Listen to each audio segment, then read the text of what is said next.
I don't know if this is the scariest, but it was certainly my most adrenaline pumped. So I used to play this really stupid driving game, back when gas prices weren't so terrible, back when I lived in the LA, Orange County area. Essentially, late at night my friends and I would follow people in our car just to see how long it would take them to figure it out and to see if we could get them to play along. Yes, I know this was stupid on both accounts. We had no reason, right, to probably scare people like that. Anyway, one night we decided to follow somebody wherever they went, even if it was on one of LA's many freeways. For those of you who don't live in LA, it's not uncommon for people to drive from one end to the other using 5 to 6 different freeways. So we tag our first mark and begin following him. He jumped on I-5 freeway and we follow him from the middle of Orange County to where I-5, the 10 and 110 or 101, can't remember, where he gets off at a street called Soto. For those of you unfamiliar with Soto or that area of Los Angeles, this is not a nice area to be in. Anyway, this guy pulls into some donut shop and does whatever. We didn't really feel like waiting around, so we immediately found a new mark in that area. Bad idea.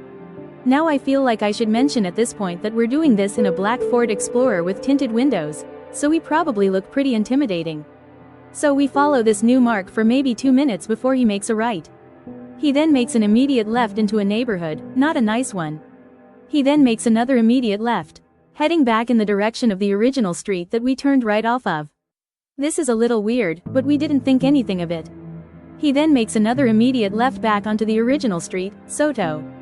At this point we know something is fucking wrong. Nobody makes 3 left turns just for fucking funsies. No more than 10 seconds after we each had our own, oh shit, epiphany did the car immediately flip a U-turn and a guy stuck his head out the window with a rather large pistol. He then attempted to back up and block us from escaping. Needless to say, my friend driving slammed on the gas pedal to the nearest street and raced down Soto towards the 10 freeway, speeding at upwards of 100 miles per hour.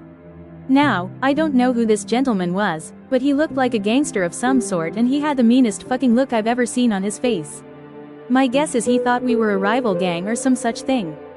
Anyway, stupid game. Do not recommend. We never played it again. Followed people for fun at night. One turned out to be a LA gangster who attempted to trap us and, what I can only assume, shoot us with his large pistol.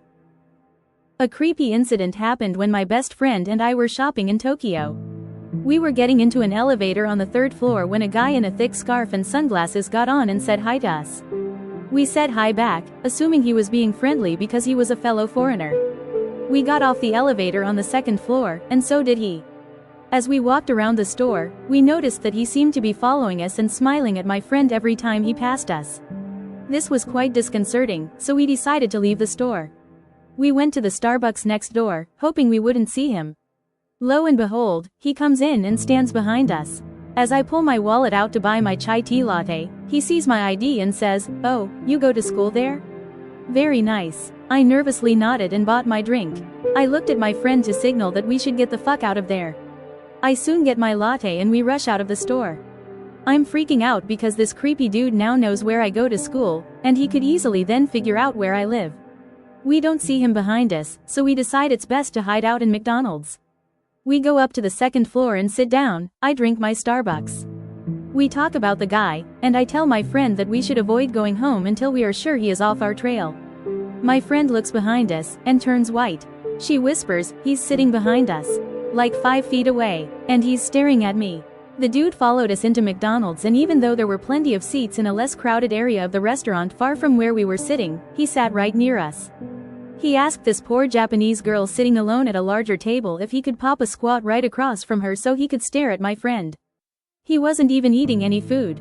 At this point we felt trapped, because the only way out we had to walk past him. We sucked it up and left, and as we passed him he started talking to us, asking us where we were going. We ignored him and quickly walked out. I told my friend that we needed to walk as fast as possible away from McDonald's, and take as many twists and turns as possible to get away from him. We did this, and we never saw him again.